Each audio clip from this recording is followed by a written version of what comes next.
Salut à tous, on se retrouve pour une toute nouvelle vidéo, on est bientôt en pleine période mercato, et pour l'occasion on va revenir sur un mercato qu'on peut considérer comme le moins bon des dernières années, celui de la saison 2015-2016. On entre directement dans le vif du sujet en rappelant le contexte. À la fin de la saison précédente, 4 titulaires importants quittent le club sous forme d'agents libres, Fanny, Ayou, Gignac et Morel. Le problème c'est que la situation financière du club est vraiment pas bonne, et la DNCG exige des ventes avant début juillet. D'autres joueurs moins importants quittent le club, Samba, Fabri, Abergel, Sougou, Joe Bello, sans que ça ait une vraie incidence sur l'effectif. Les premières ventes arrivent donc très vite, Payet signe à West Ham pour 15 millions, et derrière Vincent Labrune se rapproche du fonds d'investissement Doyen Sport, dirigé par Nelio Lucas, pour trouver une porte de sortie à Imbula. Porto ne peut pas payer son transfert alors que les dirigeants marseillais demandent 20 millions. Après un montage financier apparemment bien borderline, Imbula devient le joueur le plus cher de l'histoire du FC Porto.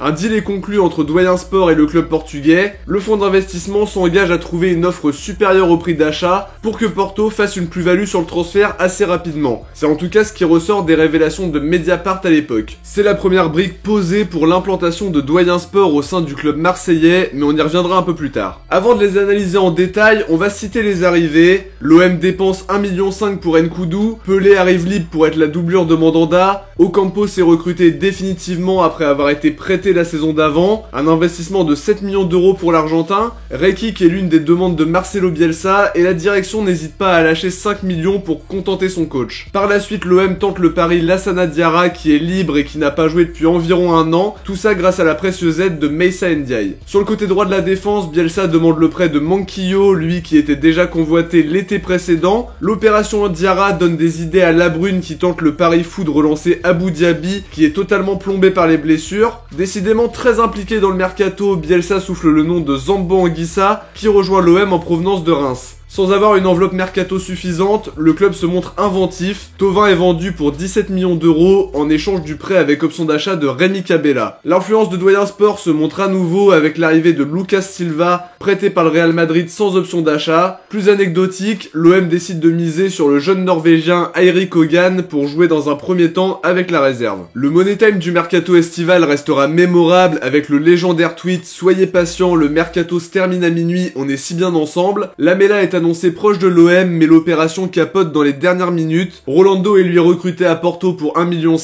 Isla et Decegli sont prêtés par la Juventus, l'OM ayant profité du départ de Lemina en Italie et probablement des bonnes relations après le trophée RLD disputé entre les deux clubs début août. Le mercato d'hiver sera beaucoup moins animé dans le sens des arrivées. 6 mois après son départ pour l'Angleterre, Thauvin revient sous forme de prêt sec. Toujours pas d'attaquant de métier dans l'effectif pour épauler Batshuayi. L'OM saisit l'opportunité Fletcher après avoir tenté de recruter Milik. Le joueur n'est plus vraiment dans les plans de son coach à Sunderland et signe en prêt pour 6 mois. Le mercato estival, lui, sera source de problèmes. Bielsa attendait d'autres joueurs que Labrune ne pouvait pas lui offrir, ce qui entraîne le départ du coach argentin après le premier match de la saison contre Caen. Certains joueurs sont eux arrivés à sa demande, et derrière c'est Michel qui est choisi sur les conseils de Nelio Lucas, encore lui, qui connaît son agent Mariano Aguilar. Son passage est catastrophique et il sera remplacé par Franck Passy qui va assurer un bon intérim avec le maintien à la clé. On va maintenant analyser le mercato parce que tout n'est pas si mauvais non plus. Georges-Kevin Nkoudou fait partie des rares satisfactions. Gros début de saison pour l'international espoir. Sa deuxième partie de saison est un peu moins bonne. Une blessure est aussi venue gâcher cette fin de saison. Une première saison globalement réussie qui va convaincre Tottenham de dépenser 11 millions d'euros pour le signer à l'été 2016. Pelé lui vient pour être la doublure de Mandanda alors que Brasiliano et Samba n'ont pas convaincu. À l'époque, son recrutement est presque anecdotique, mais se montrera payant la saison suivante. Avec le départ de Mandanda, il fera une saison pleine, globalement réussie avec de nombreux clean sheets.